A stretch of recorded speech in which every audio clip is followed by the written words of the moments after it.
I would ask that Senator Stewart's bill, Senate Bill 337, be rolled into Senate Bill 234, and Senator Stewart be listed as the chief co-patron, and with the understanding we're going to work out some of the details to include the membership that he wants to include. I second that, Mr. Chairman. Thank you, Senator Hanger. The motion is that SB 337 be rolled into SB 234. All in favor of that motion, please signify by saying aye. Aye. Opposed, like sign. Senator Hanger. Mr. Chairman, I would then move that those combined bills be reported. So we do have some other business that we have to proceed.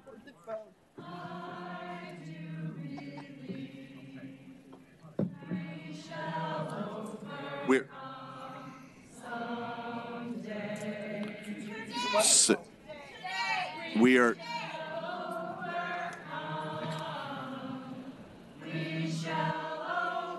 The huh?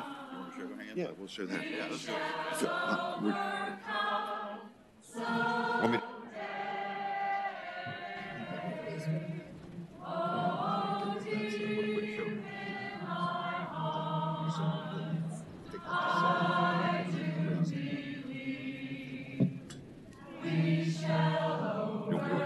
Just have a recording. We're not sitting precedent for people can show that. We do have to. Well, why don't you show that? Have a show of hands. I will if you let us get to the.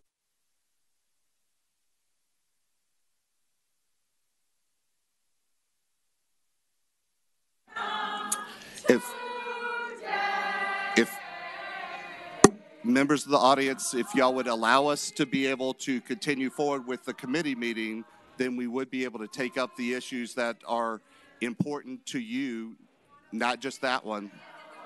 But if we are not able to actually proceed forward with members being able to talk, then we will have to have the room cleared. But we don't want.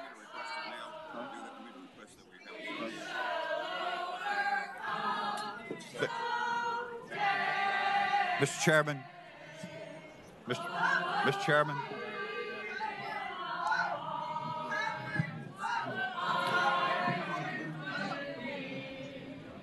Mr. Chairman.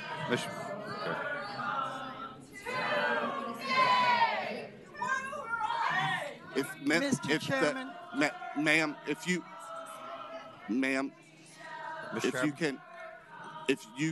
the audience will be quiet so you could speak.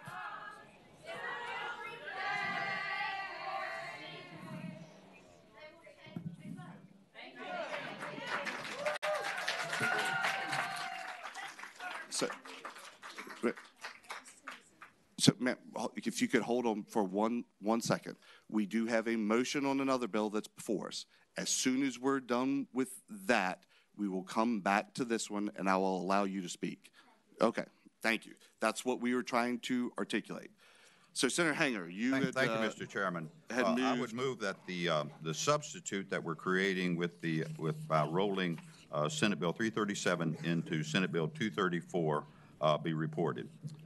So the motion is that 337 we've already rolled that into 234. The motion is that be recorded. Because this is a bill, the clerk will open the roll. All members voted. Any member, he's not here. Any member required to change their vote? The clerk will close the roll. Ayes 14, no 0. Ayes 14, no 0. That is approved. So going back, ma'am, I can't see you. I'm sorry. Come on up. Tell us who you are. I've long been a member of the League of Women Voters, and now I'm on the Women's Rights Task Force of the League of Women Voters. But I've been working on this issue for about 40 years. Senator McDougal and all the members, the honorable members of the committee, we have heard today some comments about why the committee should not memorialize the Constitution to the United States Congress. We are not asking you to memorialize this bill. we are asking you to pass this bill, as other senators have done in Virginia over the many years in the past.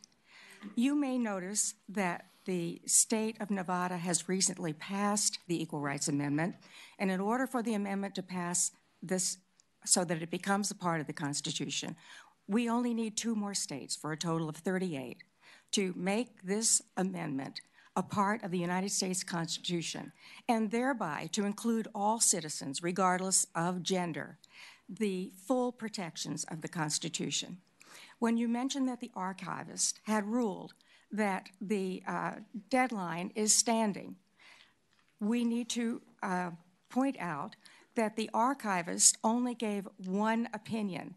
That opinion is not a legal binding opinion. It did not come from Congress. We know now from other legal opinions that the deadline was attached to the amendment illegally with the express purpose of defeating it.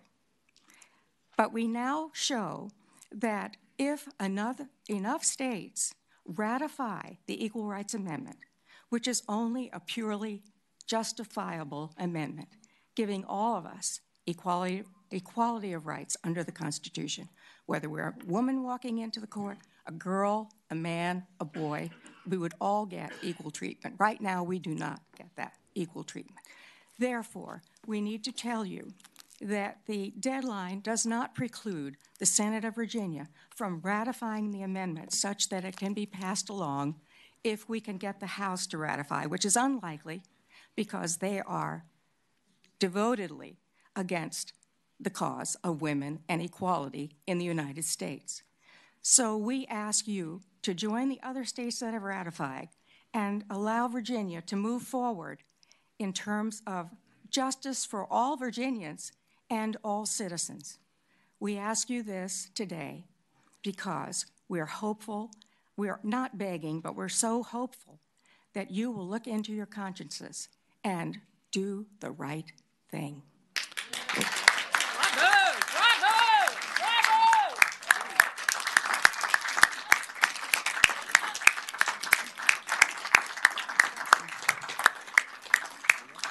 Mr. Chairman, Senator Howell.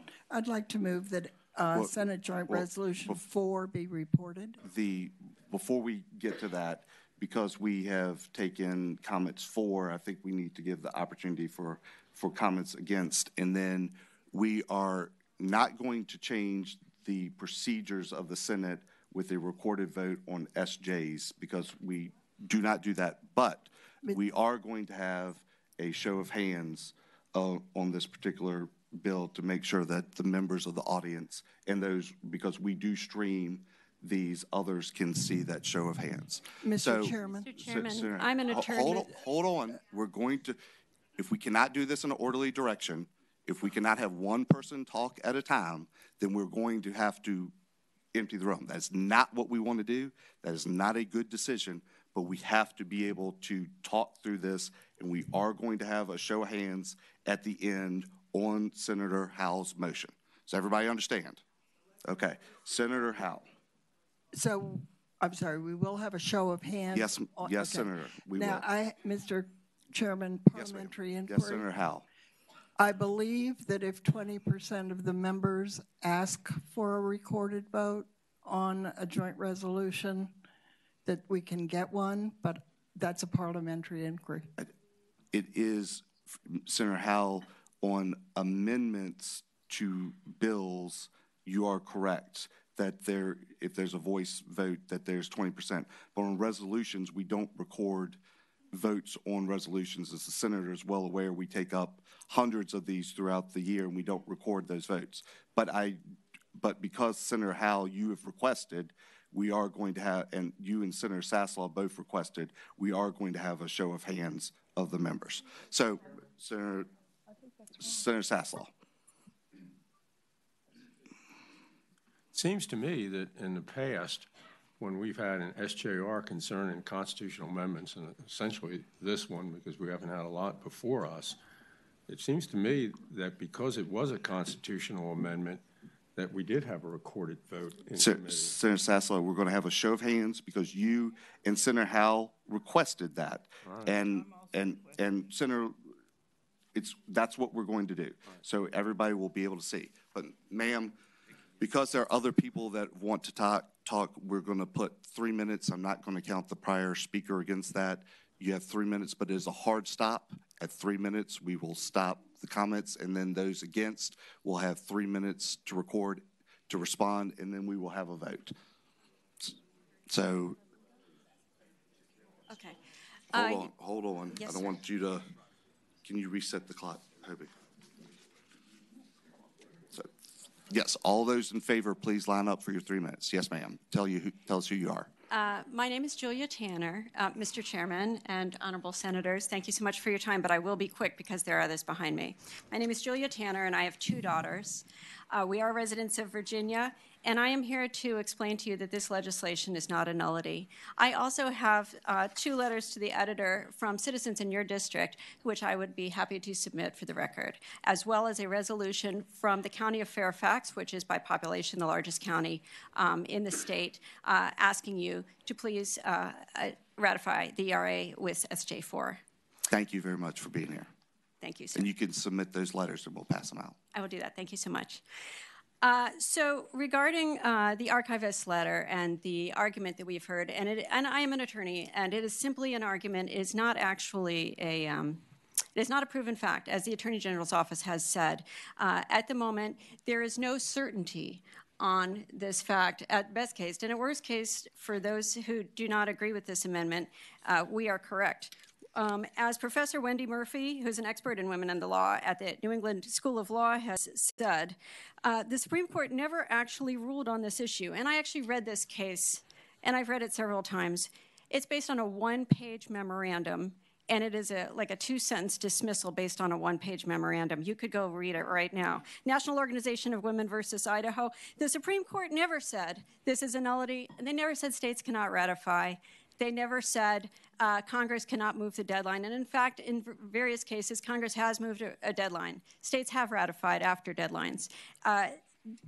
Professor Murphy emphasizes, therefore, it is not the legislature's role to determine unsettled constitutional questions. It is the legislature's job to pass laws and let the courts deal with the constitutional issues. And the case law bears that out. I would love to meet with you afterwards if this does not pass, but I urge you to reconsider your positions. Please, for the women of this Commonwealth, for women sitting on this committee, for women, the 96% of Americans who favor passing the ERA, and for all of the many constituents who do believe that this is what you all should do, we do ask you to please ratify the ERA. Thank you very much. Thank you. Yes, sir. Thank you for this opportunity to speak. One of the questions in this debate is, does the Constitution already cover sex discrimination? And the question, as answered by Supreme Court Justice Scalia, the question is not whether the Constitution requires discrimination based on sex, but rather if it prohibits it. And it doesn't. So in essence, what he says, if you want equity under the Constitution, go out and get an amendment. And that's what these men, and that's what these women, and that's what these children are here for today. I find it very hard to understand why you don't want your name on historical legislation. This will put Virginia on the forefront of equal rights, which will result in a better economy, companies coming to Virginia. I tell you what, these men, these women, these children, if it's not passed this year, if it's not furthered for debate, they'll be back next year. And if it's not done next year, they'll be back the year after. And they'll be looking at different faces on this panel, people that will pass it.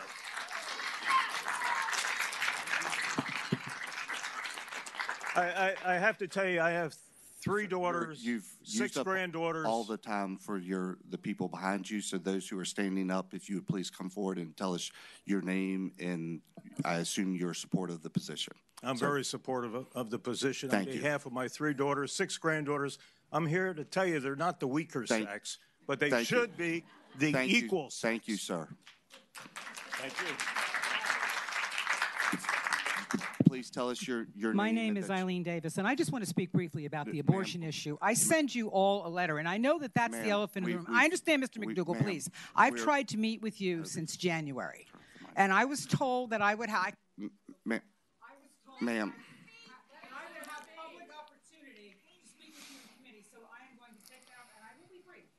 Turn it back on. What I would like to say to you is that the elephant in the room is that, and I know the opposition is saying that this is a secret abortion bill. As a nurse who has worked in a church-sponsored clinic, I take extreme offense to that statement because it absolutely is not true. Excuse me. I'm going to quote. Roe v. Wade was decided on the constitutional right to privacy, and there is nothing in the statement, equality of rights under the law should not be denied or abridged by the United States or any other state on account of sex. It speaks to pregnancy, uteruses, etc. The legislative history concludes that abortion is not a sex equality issue. Thomas Emerson of Yale Law Review concluded that abortion is a unique issue for women and hence does not raise any questions of equal protection and is not a sex equality issue. In lawyer speak, this is the obvious. Men cannot get pregnant. Now, as a nurse who worked as a birth educator nurse with decades of experience, I want to tell you a ratified equal rights amendment would actually reduce abortions. Why? Because as a health professional, I can tell you each and every time, in the many, many times I've ever told a woman she was pregnant, if this wasn't received as happy news, the first words uttered is always some variation of, I don't know how I'm going to afford this, I can't afford another child, I cannot lose my job. Over decades, this narrative has never wavered. I can't stress enough the correlation I have seen between a woman's economic and job security and her decision whether to continue an unplanned pregnancy. If you really want to support women and their unplanned pregnancies, if you really want to reduce abortions, empower women with a solid foundation of constitutionally guaranteed gender equality law, which would add strict scrutiny to our Constitution and strict scrutiny to economic equality, equal pay, and opportunity, and provide economic job security to women pregnant or not. Thank you. Thank you.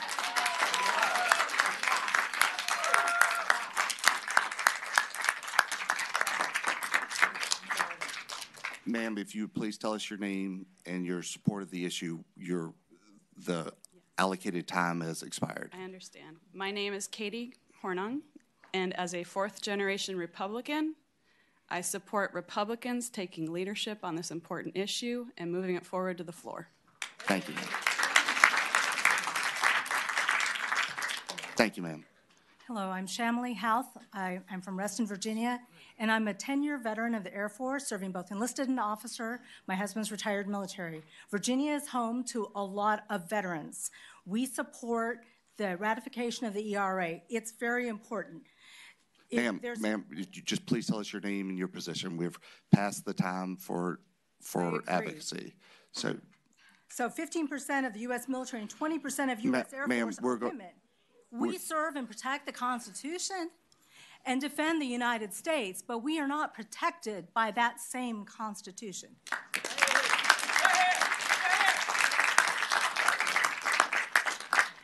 Valerie Philgrove from the League of Women Voters of Virginia. We do support the Equal Rights Amendment.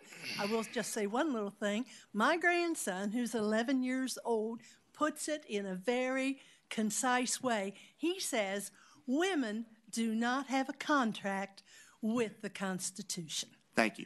We've, because we can't seem, we've gone over the time frame, everybody who's stood up now, so we're going to have individuals who are opposed to the amendment give the opportunity to speak now. So thank you for coming. We really do appreciate that. And we know that you are not you're in favor of the resolution passing, correct? Correct. Thank you very much for being here. So are the 20 senators who have already signed on as patrons.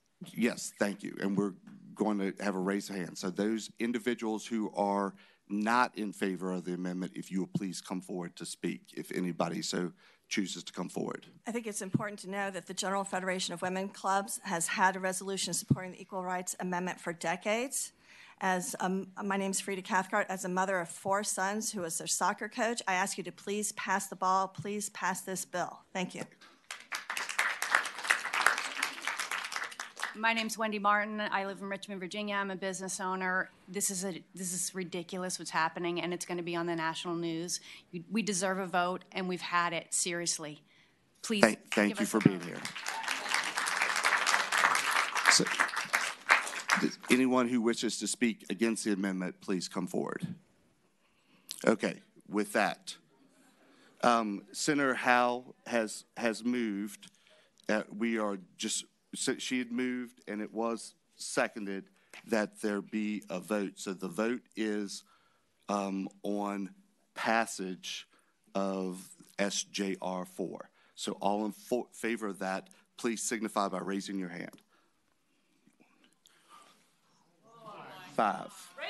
So all 5. All in favor, all in favor of not passing the bill, please raise your hand.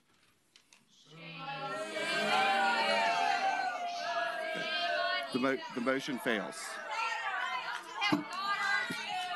The motion fails. Mr. Chairman. Thank you. Senator Carrico. Mr. Chairman, we operate these meetings on decorum, and I chair a committee, and this is not the way we operate. I hope that everyone in here would have the respect of what the meetings are for. We've let you have to say your piece, and I think it's time that we move on. We're just getting started. This is obstruction. Thank you, Senator Carrico. Senator Locke. Senator Locke, your bill is SJ 19 on the Joint Subcommittee for Coastal Flooding report on page 7 is the next one up on the list. Senator Locke. Thank you, Mr. Chairman.